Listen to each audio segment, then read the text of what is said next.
In a poor southern town, a 14-year-old black boy unexpectedly comes across a white billionaire collapsed in the dirt after a venomous snake bite. This was the very man who once seized land with cruelty and drove the boy's family into ruin. Every reason tells him to turn away, yet he chooses to save the man. No one could have imagined that this single act of mercy would ignite a turning point that would change the entire town forever. Before we dive into this story, tell us where you're watching from. Luke's muscles screamed as the bike chain snapped with a sharp ping, leaving him and Frank Miller stranded a quarter-mile from town. Frank's weight had been crushing his shoulders for the past hour, the man's expensive suit now soaked with blood and sweat that attracted flies in the September heat. "Please," Frank whispered against Luke's back, his voice barely audible. "Don't let me die." Luke's hands trembled on the useless handlebars. This was Frank Miller, the man who'd bought half of Millbrook for pennies on the dollar, who'd forced Luke's family deeper into poverty with every property he acquired. Luke's mother was working 16-hour days now, her tips barely covering their rent since Miller's project had driven away so many customers. Every rational thought in Luke's head screamed at him to leave this man here to die. Frank Miller had shown them no mercy, why should Luke show him any? But as Frank's breathing grew more labored, Luke heard his father's voice as clearly as if Samuel Carter was standing right beside him. His father, who'd carried wounded soldiers through Vietnamese jungles without asking if they were good men or bad men. His father, who'd come home from war to work construction jobs that barely paid enough to survive, but who'd never complained about life's unfairness. "Son," Samuel had told him countless times, "the day you decide who deserves help and who doesn't, that's the day you stop being the man I raised you to be. Character ain't tested when it's easy, it's tested when every fiber of your being wants to do wrong." Luke closed his eyes, feeling the weight of that teaching settle on his 14-year-old shoulders like a coat too heavy for him to carry. He thought about his mother's words that morning. "Baby, I know you're angry about what's happening to our town, but anger that turns you into somebody you don't recognize ain't worth holding on to." With a deep breath that tasted of dust and desperation, Luke slid off the bicycle seat. Frank's body was heavier than he'd expected, the man's expensive cologne now mixed with the metallic smell of fear and venom. Luke's thin arms shook as he began the slow process of dragging Frank down the red dirt road, one agonizing step at a time. His shoulders burned, his legs trembled, sweat dripped into his eyes, making them sting. But with each labored step, Luke felt something settling in his chest, not satisfaction or righteousness, but a quiet certainty that he was choosing to remain the person his father had raised him to be, regardless of whether Frank Miller deserved it. "Why?" Frank mumbled, half conscious. "After what I did to your family." Luke didn't answer. The truth was too complicated for words. He wasn't saving Frank because the man deserved it, he was saving him because Luke Carter deserved to remain someone who could sleep at night, someone who chose mercy even when mercy felt impossible. The sun beat down mercilessly as Luke dragged Frank another 50 yards. His back ached, his hands were raw from gripping Frank's jacket, and doubt crept into his mind like poison. What if Frank died anyway? What if Luke exhausted himself for nothing? What if people thought he was a fool for helping the man who destroyed their community? But then he remembered the last conversation he'd had with his father before the construction accident took Samuel's life. They'd been sitting on their front porch, watching the sunset paint the sky orange and pink, when a neighbor had come by asking for help with his broken fence. "I don't much like that man," Samuel had admitted after helping anyway. "He's got a mean streak and he don't treat his wife right. But you know what, son, I didn't help him because he deserved it. I helped him because that's who I am. And when you know who you are, other people's character can't change yours." Those words echoed in Luke's mind as Mrs. Jenkins spotted them from her yard and came running to help. Together they managed to get Frank through Dr. Morrison's clinic doors just as the old doctor was finishing his afternoon rounds. "Copperhead bite," Luke gasped, collapsing against the clinic wall. "Found him by Cotton Creek about an hour ago." "Doctor." Morrison took one look at Frank's gray pallor and swollen leg, then began barking orders to Mrs. Jenkins. As they carried Frank inside, Luke remained on the clinic steps, finally allowing himself to feel the full weight of what he'd just done. He'd saved the life of the man destroying his town. He'd chosen grace over justice, mercy over revenge. And sitting there in the late afternoon heat, watching his own hands shake from exhaustion, Luke realized that this moment would define him for the rest of his life. not because of what Frank Miller might become, but because of who Luke Carter had chosen to remain. His father would be proud, his mother would understand. And for a 14-year-old boy carrying the weight of his family's uncertain future, that was enough to know he'd made the right choice, even if the world never thanked him for it. 3 days later, Luke still hadn't left Frank Miller's bedside. Dr. Morrison had moved a chair into the room specifically for him, understanding without words that this vigil was about more than medical necessity. Luke sat there through the long hours of Frank's unconsciousness, working on homework while listening to the steady beep of machines monitoring the life he'd fought so hard to save. The clinic smelled like antiseptic and old coffee, but Luke had grown accustomed to it. He'd grown accustomed to watching Frank's chest rise and fall, to checking the bandages around his swollen leg, to the way the businessman's face looked smaller and more human, without the arrogant confidence that had defined him during his previous visits to Millbrook. Luke's mother brought meals from the diner, lukewarm soup and day-old bread that she couldn't afford to give away but did anyway. She never asked why her son insisted on staying. Martha Carter understood her boy well enough to know that this wasn't about Frank Miller at all. This was about Luke proving to himself that he could live up to the values his father had instilled in him, even when those values demanded impossible sacrifices. Through the clinic walls, Luke could hear fragments of conversations that painted a picture of his community's continued suffering. Mrs. Rodriguez crying on the phone about her children's struggles in their new school. Mr. Washington discussing the foreclosure auction of his family's farm equipment. Each voice was a reminder of the destruction Frank Miller had brought to their town, and Luke found himself wrestling with complicated emotions that seemed too large for his 14-year-old heart to contain. On Tuesday evening, as Luke was dozing in his chair after another long day of waiting, Frank's eyes fluttered open for the first time since Dr. Morrison had pumped him full of anti-venom. The businessman looked around the small room with confusion, his gaze finally settling on Luke's face with an expression that mixed surprise with something that might have been shame. "You stayed," Frank said, his voice hoarse from days of unconsciousness. Luke set down the algebra homework he'd been struggling with, and studied the man who'd caused his family so much pain. Frank looked vulnerable in his hospital gown, smaller somehow than the confident figure who'd stepped out of that black limousine. But Luke reminded himself that appearance could be deceiving. A wounded snake was still dangerous. Somebody had to watch over you, Luke said simply. Why? The question came out as barely more than a whisper. After everything I've done to this place, to your family, why would you care whether I lived or died? Luke considered the question, trying to find words for feelings he didn't fully understand himself. The truth was that somewhere during these 3 days of watching over Frank, his anger had transformed into something more complicated. Not forgiveness, that would take much longer, but a recognition that the man lying in this bed was more than just the sum of his destructive actions. "My mama works double shifts now because of what you did," Luke said, his voice steady despite the emotion behind it. "Our rent's past due. Half my friends' families have had to move away. You know what she told me when I said I wanted to stay here and watch you?" Frank shook his head weakly. "She said, 'Baby, that man nearly killed our town. But if we let him die on our watch, what does that make us?'" Luke leaned back in his chair, feeling older than his years. "So here I am." Frank closed his eyes, and Luke could see tears leaking from the corners. It was the first real emotion Luke had seen from the man, and it surprised him. Throughout all of Frank's business dealings in Millbrook, he'd maintained a cold professionalism that suggested he saw people as nothing more than obstacles to profit. But this vulnerability was different, raw and human in a way that made Luke's chest tighten with unexpected sympathy. "I destroyed everything," Frank whispered, his voice broken. "I came here seeing dollar signs and development opportunities, and I turned real people's lives into collateral damage." "Yeah," Luke said, his matter-of-fact tone carrying more weight than any accusation could have.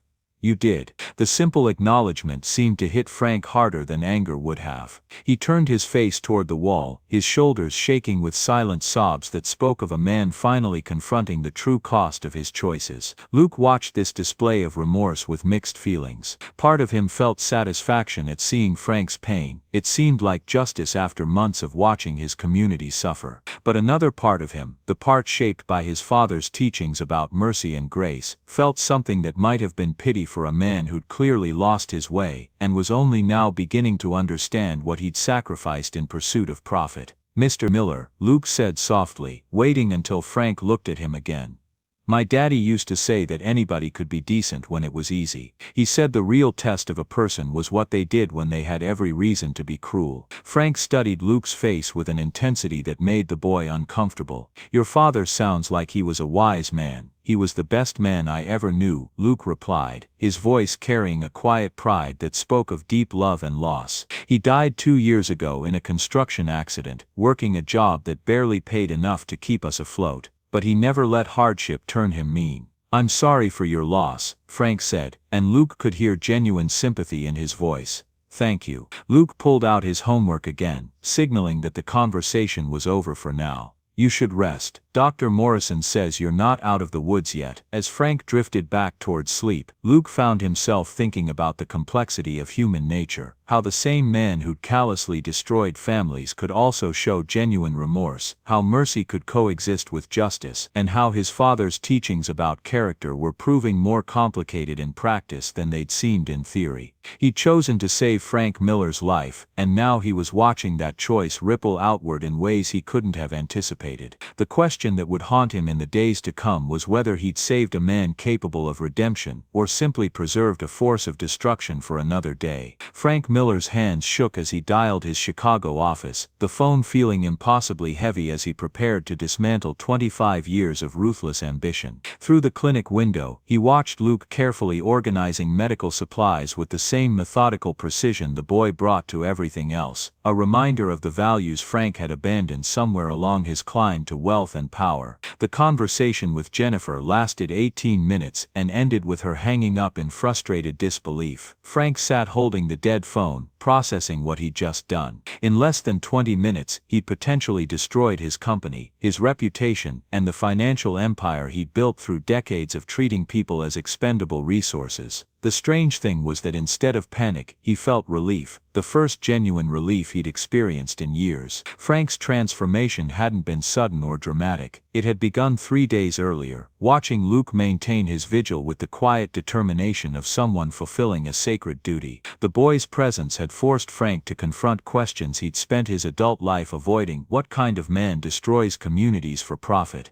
What kind of person sleeps peacefully while families lose their homes to feed his bank account? But the real breaking point had come during a phone conversation he'd overheard between Luke and his mother. The boy had been explaining why he couldn't come home for dinner, his voice tired but resolute. Mama, I know we need me to work extra hours at the store, but I gave my word to watch over him. Daddy always said a man's word was all he really owned. Frank had pretended to be asleep, but Luke's words had hit him like physical blows. Here was a 14-year-old boy sacrificing his family's financial stability to honor a commitment to someone who'd shown them nothing but cruelty. The contrast between Luke's character and his own had been so stark that Frank had felt physically ill. Luke appeared in the doorway now, carrying soup from the diner, and wearing the serious expression that had become familiar over their days together. The boy had aged visibly during this ordeal, the weight of adult responsibilities settling on his young shoulders in ways that made Frank's chest tight with guilt.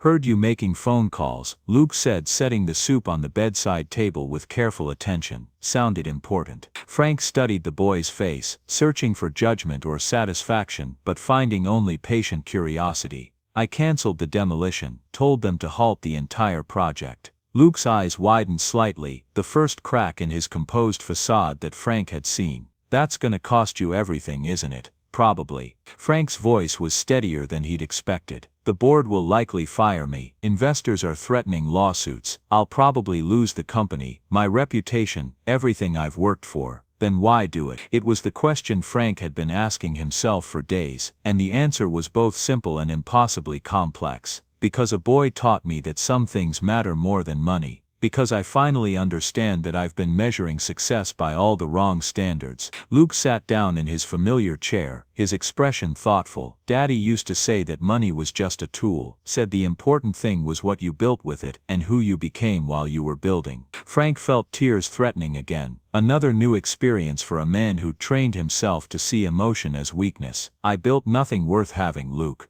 Worse than that, I destroyed things that could never be replaced. So what are you gonna do now? The question hung in the air between them, heavy with implications that neither fully understood. Frank looked at Luke, this remarkable boy who'd shown him mercy when mercy seemed impossible, and felt the weight of possibility settling on his shoulders. "I don't know," Frank admitted. "I've never been in this position before, never had to start over, never had to earn forgiveness, never had to prove I was worth the grace someone had shown me." Luke was quiet for a long moment, turning something over in his mind with the careful consideration he brought to all important matters. "Mr. Miller, do you remember what you were like before you became rich?" The question caught Frank off guard. He thought back to his childhood in a small town not unlike Millbrook, a place where people knew each other's names and troubles, where neighbors helped neighbors without expecting payment, where his mother had taught him to say please and thank you and to treat everyone with basic human dignity.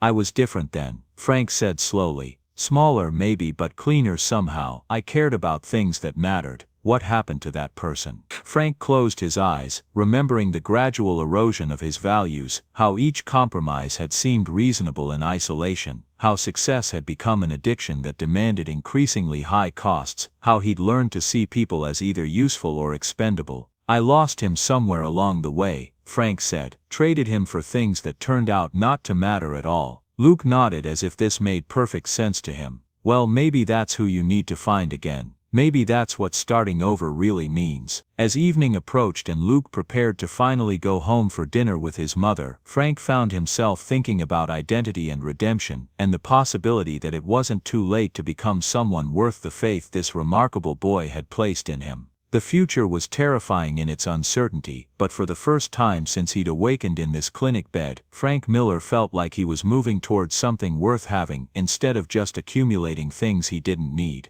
2 weeks after nearly dying in a field outside Millbrook, Frank Miller signed away his fortune with hands that remained surprisingly steady. William Hartley, his lawyer from Chicago, watched the proceedings with the horrified fascination of someone witnessing a spectacular act of self-destruction. $47 million, Frank, William said for the third time that morning, his expensive suit looking absurdly out of place in Dr. Morrison's humble clinic. "You understand that once these documents are signed, there's no going back. You'll be essentially homeless." Frank looked up from the papers scattered across the clinic's small desk, his gaze finding Luke through the window. The boy was teaching a group of younger children how to repair a bicycle chain, his patience infinite as he guided small hands through the delicate process. Luke's own clothes were worn and patched, his shoes held together with tape, yet he gave freely of his time and knowledge without expecting anything in return. "Maybe homeless is exactly what I need to be," Frank said, signing another transfer document.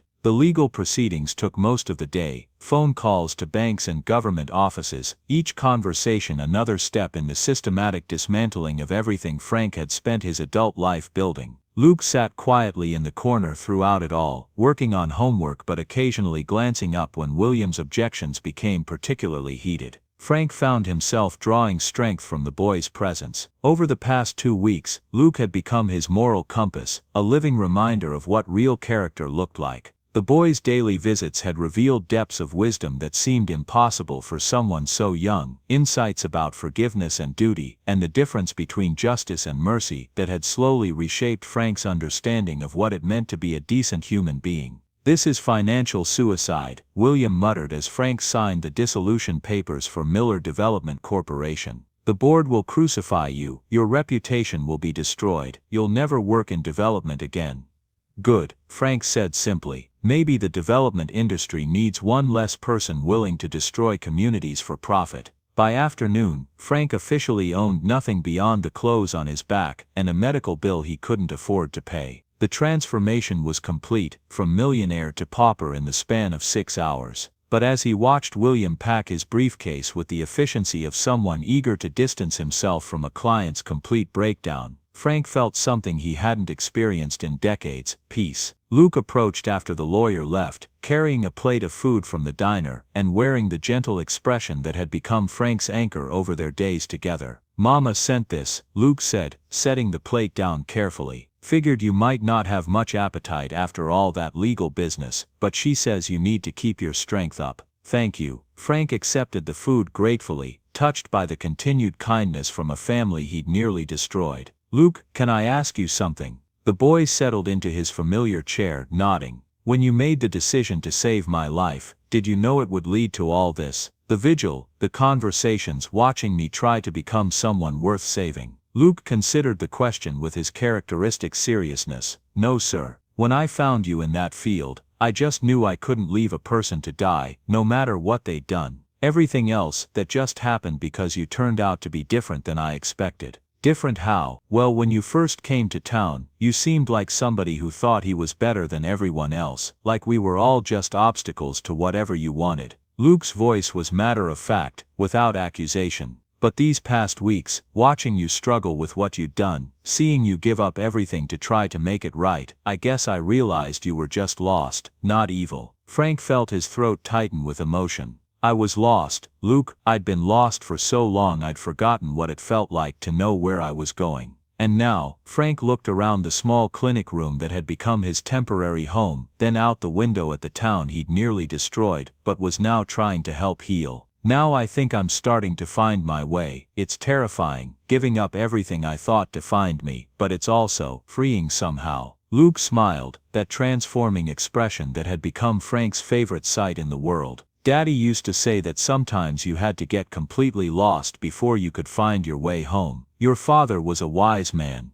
He was, and he'd have liked you, Mr. Miller, the person you're becoming, I mean. As evening approached and Luke prepared to go home to his mother, Frank found himself thinking about the strange mercy of a boy who'd seen potential for goodness in someone who'd given him every reason to expect the worst. Tomorrow would bring new challenges, figuring out where to live, how to survive without income, how to earn the forgiveness of a community he'd nearly destroyed. But tonight, sitting in this simple room with nothing to his name but the respect of a remarkable 14-year-old boy, Frank Miller felt like the richest man in the world. The Fellowship Hall of Millbrook Baptist Church had never held attention quite like this. Frank Miller stood at the front of the room, facing 43 people whose lives he'd systematically disrupted, holding a manila folder that contained his last chance at redemption. The weight of their collective gaze was heavier than any boardroom presentation he'd ever given. Luke sat in the front row beside his mother, his presence both comforting and challenging, a reminder of the standards Frank was trying to live up to, and the forgiveness he still wasn't sure he deserved. Martha Carter's face was unreadable, her weathered hands folded in her lap as she studied the man her son had chosen to save. I asked to speak to you today, Frank began, his voice steady despite the magnitude of what he was about to attempt, because I owe you more than an apology. I owe you an accounting. Mrs. Rodriguez stood up immediately, her face flushed with months of suppressed anger. An accounting.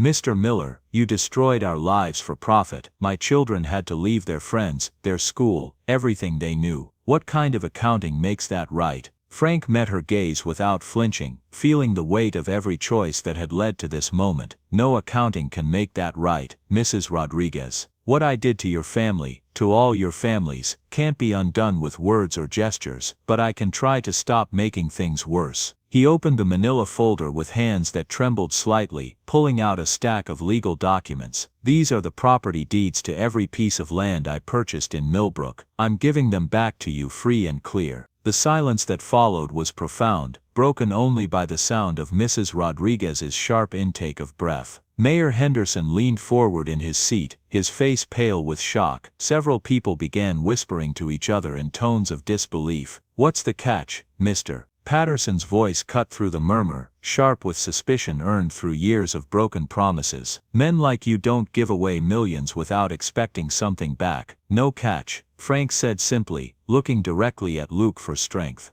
I'm doing this because a 14-year-old boy taught me something about character that 50 years of living hadn't managed to impart. Luke Carter had every reason to leave me to die in that field. Instead, he chose mercy. He showed me what real strength looks like. Frank began walking through the room, personally handing each family their property deed. Mrs. Rodriguez stared at hers as if it might disappear, tears streaming down her face as the reality sank in that her children could come home. Mr. Washington clutched his farm deed to his chest, his 68-year-old hands shaking as he held the paper that represented 3 generations of his family's work. But not everyone was ready for reconciliation. Mr. Patterson stood up abruptly and threw his deed on the floor, his face red with anger that had been building for months. "This is guilt money," he said loudly. "Some rich man's crisis of conscience doesn't undo the damage. My wife had a heart attack from the stress of losing our home. Your piece of paper won't bring back her health." Frank bent down and picked up the deed, setting it gently on a nearby table. The action cost him more than Mr. Patterson could know, not in pride, but in the recognition that some wounds cut too deep for any gesture to heal. "You're right," Frank said quietly. "This doesn't undo anything. Some of you will never forgive me, and you'd be justified. I'm not doing this to buy your forgiveness. I'm doing it because it's the right thing to do, regardless of how it's received." Luke stood up then, his young voice cutting through the tension with the clarity that only children possessed when speaking difficult truths. "Mr. Patterson, I understand why you're angry, we all do, but my mama's getting her job back at the diner now that folks are coming home. Miss Rodriguez's kids can return to their friends. Maybe it's not perfect, but it's something." Martha Carter rose beside her son, her voice carrying the authority of someone who'd earned the right to speak for her community through years of quiet service and sacrifice. "This boy saved a man's life when he had every reason to let him die. Maybe we owe it to Luke to see if that man learned something from the saving." Frank looked around the room, at faces reflecting the full spectrum of human emotion: anger, hope, suspicion, tentative forgiveness. This wasn't the unanimous reconciliation of fairy tales. This was the messy, complicated reality of real forgiveness, earned one relationship at a time.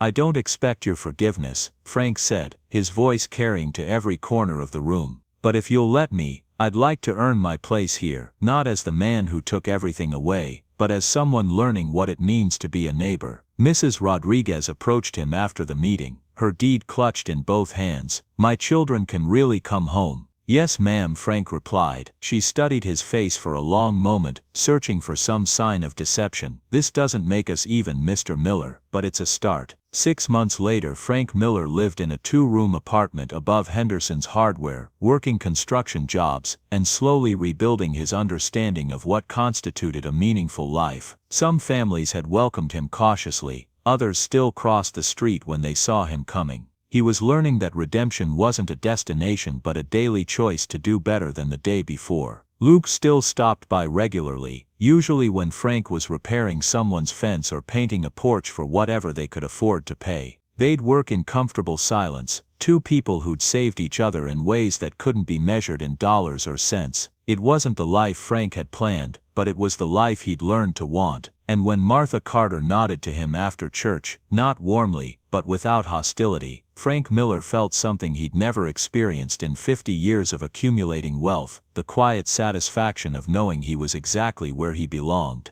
Join us to share meaningful stories by hitting the like and subscribe buttons. Don't forget to turn on the notification bell to start your day with profound lessons and heartfelt empathy.